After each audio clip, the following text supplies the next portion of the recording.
रुख करते हैं सियासत से जुड़े शब्द बाण का। आज से देश भर में जीएसटी बचत उत्सव की शुरुआत हो गई है। प्रधानमंत्री नरेंद्र मोदी ने अरुणाचल से एक बार फिर से स्वदेशी को बढ़ावा देने का जोर दिया। मोदी ने कहा कि आत्मनिर्भर भारत के संकल्प से ही विकास की रफ्तार पकड़ी जा सकती है, इसीलिए ज्यादा से ज्यादा स्वदेशी चीजों का ही इस्तेमाल किया जाए। देश की मांग है कि हम स्वदेशी अपनाएं, खरीदे वही जो देश में बना हो, बेचे वही जो देश में बना हो, गर्व से कहें ये स्वदेशी है। मेरे साथ बोलेंगे आप लोग, मेरे साथ बोलेंगे। मैं कहूंगा गर्व से कहें, आप कहें ये स्वदेशी है। यूपी के सीएम योगी आदित्यनाथ ने भी नए सुधारों को जनता के लिए फायदेमंद बताया है। सीएम योगी ने कहा कि जीएसटी में हुए बदलाव से बाजार को बम्पर फायदा होगा, आर्थिक हालात और भी मजबूत होंगे, गरीबों को भी ताकत मिलेगी। सराहनीय कदम के लिए पीएम मोदी का धन्यवाद। ये रिफॉर्म भारतीय अर्थव्यवस्था को एक नई गति देगा, आम उपभोक्ता पर्व और त्योहार को उल्लास और उमंग के साथ मनाएगा, उसकी क्रय पावर बढ़ेगी,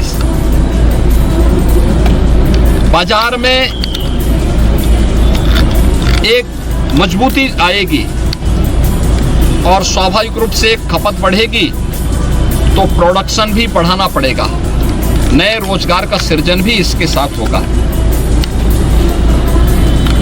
यानी जीएसटी रिफॉर्म नाम एक है, लेकिन लाभ इसके अनेक हैं।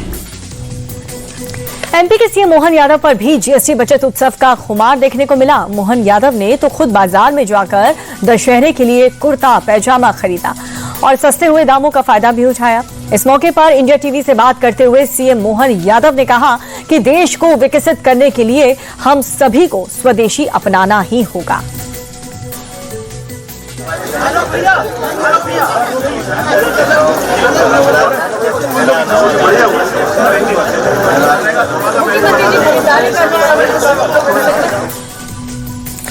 देश भर में जीएसटी बचत उत्सव की धूम देखी जा रही है, लेकिन कांग्रेस अब भी प्रधानमंत्री मोदी से सवाल कर रही है।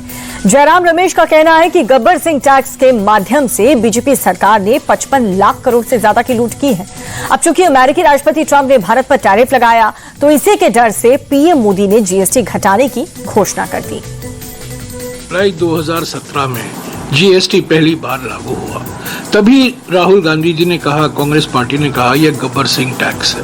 यह टैक्स नाइदर गुड है या सिंपल है, सरल नहीं है, अच्छा टैक्स नहीं है, ये खतरनाक रहेगा हमारी अर्थव्यवस्था के लिए। नोटबंदी के बाद ये दूसरा झटका लगेगा।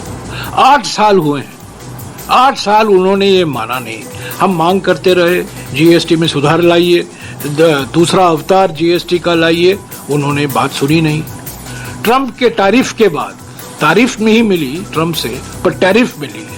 जब टैरिफ मिला और मुसीबत आई, मजबूरी में उनको ये नया जीएसटी सिस्टम लाना पड़ा और आज एक त्योहार के माफिक मना रहे हैं। 8 साल देरी हो गई है जीएसटी। जयराम रमेश की तरह कांग्रेस सांसद इमरान मसूद भी मोदी सरकार को जमकर के कोस रहे हैं। इमरान मसूद ने कहा कि सरकार ने लोगों को गरीबी के अलावा और कुछ दिया ही नहीं। अब ये लोग जश्न मना रहे हैं, मगर अब तक हुई लूट का आखिर कोई जवाब नहीं दे रहा। छोटे व्यापारी की तो बर्बादी की दास्तान है। जब आपने बढ़ाया था तो आपने कूद कूद करके कहा था कि देश की अर्थव्यवस्था को ये करेंगे, ये करेंगे। 55 लाख करोड़ रुपया आप इससे वसूल चुके हो। 55 लाख करोड़ रुपया वसूलने के बाद आप कह रहे हो कि अब जो है हमने सस्ता कर दिया। मैं बहुत छोटी सी चीज़ बता रहा हूँ, जो फिनिश गुड्स है उनके ऊपर आपने 5% कर दिया, जो उसका रॉ मटेरियल है उस पर आपने 18% कर दिया।